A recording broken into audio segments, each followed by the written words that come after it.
millennialist people who was born in 1979 to form a entrepreneurship learning center where technical funding is like because of the increasing number of disasters in Indonesia as the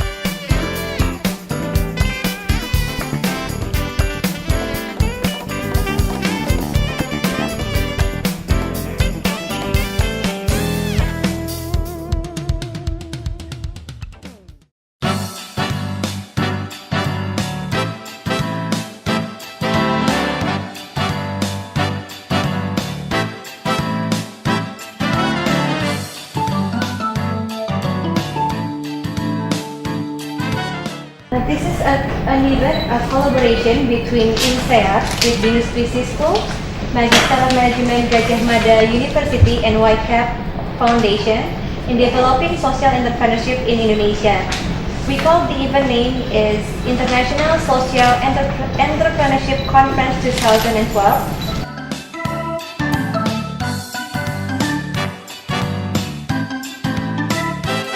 Kita juga melihat bahwa Indonesian economy is growing very fast, ya. Tapi di samping itu juga kita lihat mungkin nggak semuanya ya, ada hal-hal sosial yang kita harus perhatikan juga.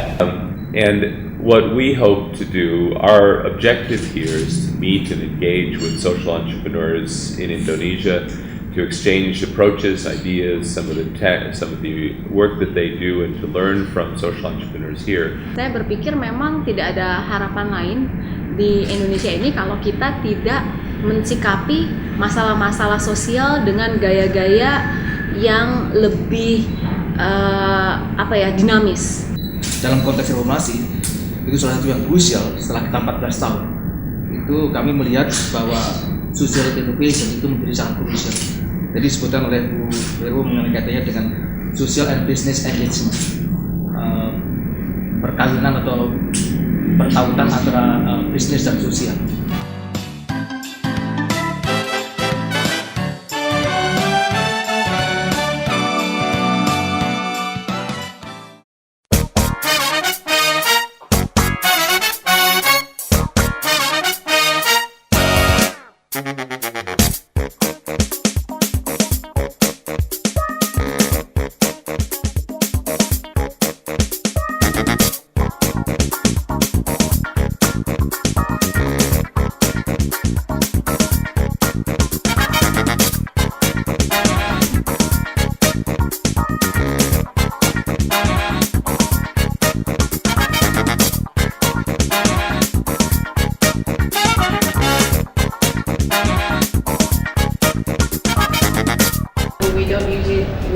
Yellow because you can't see it from a distance. However, you can use yellow to write down words very small and quickly. If you don't want to lose them, you just capture them. I do it. And then they're still there, and you can come back to it. If you think, oh no, that doesn't make sense, you can just get rid of it again. But it's not really about capturing things, so that's why we had the conversation earlier. It's not really note-taking. So it's not about making sure you capture everything word by word. It's a lot more than that. That's not too good.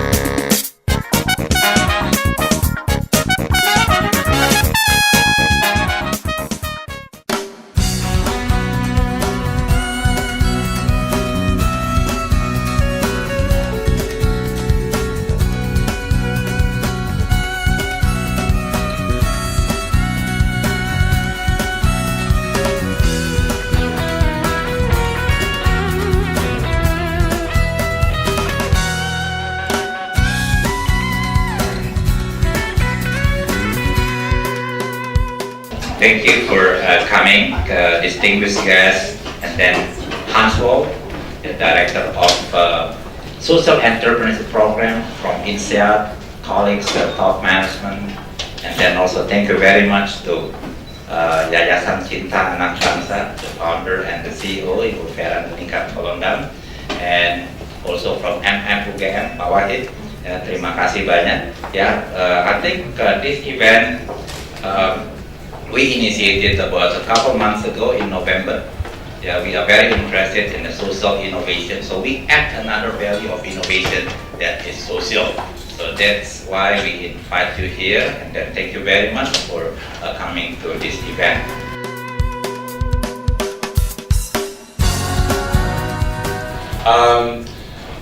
The objectives that we had set out for today is to get, for this morning session, is to get top business leaders from Indonesia involved in the discussion of looking at what the challenges are of this notion of social economy 4.0. And I'll go through what that is. I think each of you have received a paper that we've put together as sort of a discussion starter on the challenges of the next generation of economic development, but specifically looking at these issues in the context of Indonesia. And then to look at the role of innovation, sustainability, and responsibility in very much the same point that Firdaus made earlier of how do you carry out this transition of economic development to extend the benefits of a growing economy to as broad a possible section of the community as possible.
I believe it is the hope of the better future when you find business and social sectors merge and more aligned, when they think alike in how they implement their programs and how they do their business. So the alignment, it's important. So it's a new era.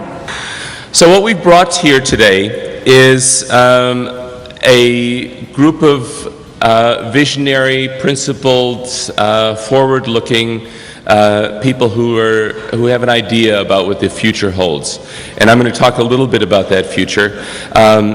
And together with that, we've brought some of the alumni and graduates, not just of INSEAD itself, but especially our INSEAD Social Entrepreneurship Program. And at this point, we have representatives of more than 20 countries that are here. So it's really quite a unique opportunity. It's the first time for us that we've brought this conference to Asia. 4 years ago, we moved our social entrepreneurship program, began to run our social entrepreneurship program in Asia, and I can say, I know my colleague Philippe and I have talked many times about how much enthusiasm and energy we feel every time we come to Asia and meet the social entrepreneurs that are here. There's a level of creativity, there's a level of innovation, there's a level of determination to grapple with the substantial problems that are faced by the communities here, and it's really an inspiration that we have the opportunity to get to work here. So despite the economic growth, you see more and more gap being built that separates the two groups.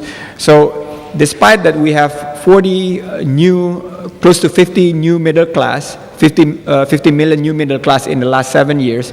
We still have a large number, close to 100 million people below or around the poverty line. So the economic gap is getting bigger, and that calls for every stakeholders to have to react, because if not, this will be an embryo for social unrest if there is any economic turbulence. But I want to leave you with a very positive call for action. So social entrepreneurs, if it's not now, then when? And if it's not us, then who? So start now, start small, and start from yourself. Thank you very much, and have a very good conference. Wassalamualaikum warahmatullahi wabarakatuh. Thank you, Mas Sandi.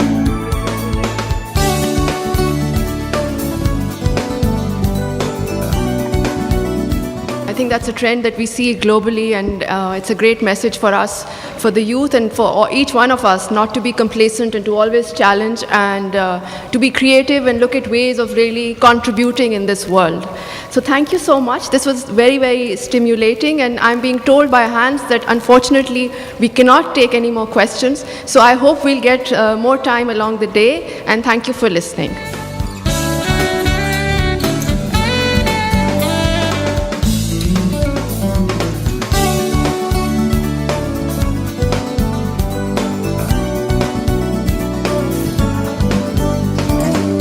And that's the difference between a social entrepreneur that has sustainable impact and one that has not. Because if you don't do that, you work hard to have a little impact.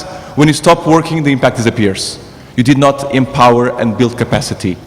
If you build capacity, you work hard, but once you start to step back, the thing just continues because people are empowered, they see what they need to do, and they just move forward without you.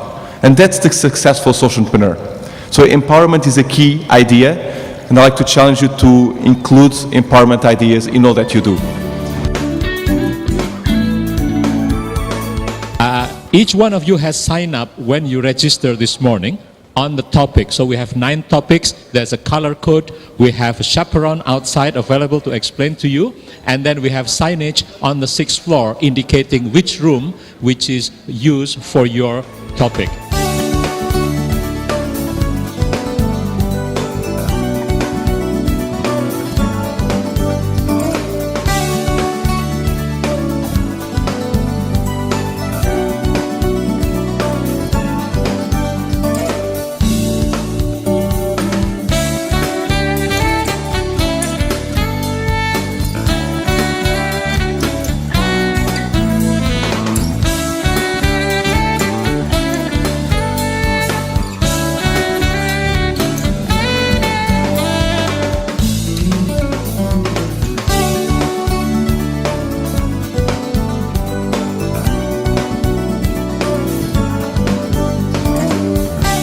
And for us, we've identified 3.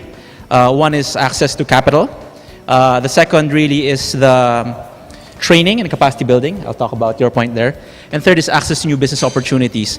You see, the key that connect the microloan with education is important. They're poor, but they're not stupid. They know that when you charge 2% per month, you are making money out of me. But what you do with that 2% makes a whole of difference. When they see there's a school established in their community, when they see there's a school and their kids are forced, and their nephews and their neighbors are forced to go into school, they kind of feel, hey, there's something good here. And they understand that. It was a struggle at the beginning, but then later on with a community that we have 3,000 loans, 4,000 loans, they become more cohesive.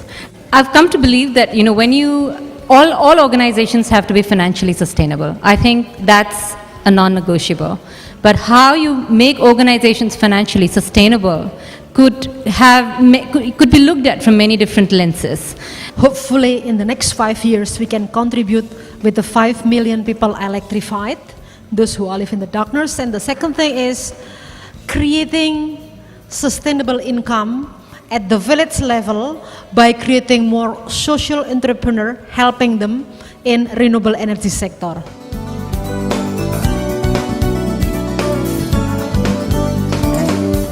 Are you collaborating enough, or are you most of the time working in silos?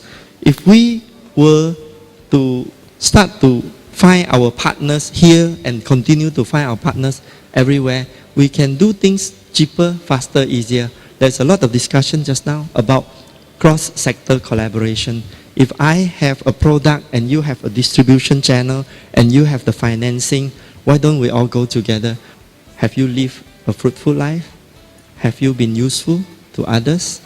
Have you done your duties? And have you found peace with yourself? And just to close, I would like to quote Puni just now, and she said, "Do good and good things will follow you." Thank you very much.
First, the name, where you're from, your name, where you're from, the work that you do, and the biggest challenge that you see that you're finding in your work. Okay. And we would like you to do that in pairs, and then you're each going to introduce the other. So somebody else, so you're going to introduce the other person that you're paired with.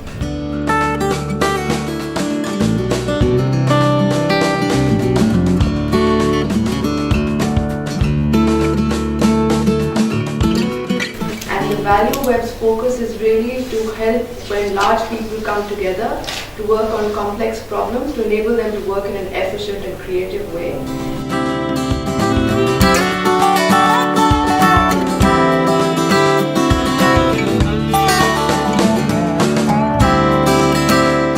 And the reason we got Mark to come to Indonesia because one of his areas of expertise is this whole question of values and ethics, and it became, when we started talking about doing social entrepreneurship here, it became one of the issues that the Indonesians really wanted to make sure that we grappled with. But obviously the question goes beyond that. It goes to personal issues as well, and the whole range of work that you've done on dreaming and envisioning what could possibly be from where reality is.